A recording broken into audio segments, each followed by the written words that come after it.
কাল দিদার 1 বছরের বাৎসরিক, তাই জন্য সকাল সকাল রেডি হয়ে চলে এসেছি সবাইকে নেমন্তন্ন করতে, মানে পাড়ার যতজন আছে সবাইকে নেমন্তন্ন করতে। আর দেখো সবাইকে নেমন্তন্ন করতে করতে আর সবার বাড়িতে একটু না একটু কিছু খেতে খেতে আমার তো পুরো লিপস্টিকটাই উঠে গেছে। তো ফার্স্টে এসেছিলাম দিদার বাড়ি আর লাস্টে এসেছিলাম দিদার বাড়িতে, মানে সবার ঘর নেমন্তন্ন করে দিদার বাড়িতে এসেছিলাম, ওখানেই আজকের লাঞ্চটা করব।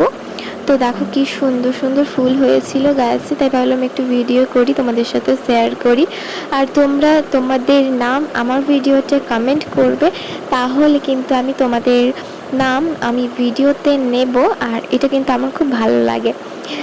তো দেখো অনেক সুন্দর সুন্দর গাছ হয়েছিল আর ফুল অনেক ধরেছিল। তারপরে দেখো আমি মাথায় নিয়ে নিয়েছিলাম একটা ফুল, কানে গুঁজে নিয়েছিলাম, কেমন লাগছে আমাকে কমেন্ট করে জানিও। আর তারপরে এসেছিলাম মামার বাড়িতে, এখানে আমি আগেও ভিডিও করেছি। আর দেখো এখন মামার বাড়ি থেকে চলে যাচ্ছি বাড়ি। আর কি সুন্দর রাস্তা, তাই না এখানে। আর আমার না গ্রামীণ এলাকার নেচারটা খুব ভালো লাগে, কি সুন্দর না গাছপালা। আর মাঝখানে বৃষ্টি শুরু হয়ে গেছিলো, তাই জন্য একটা ইটভাটার ওখানে দাঁড়িয়েছিলাম, বৃষ্টি থামলে বাড়িও চলে গেছিলাম। তো আজকের ভিডিওটা এতটাই, বাই।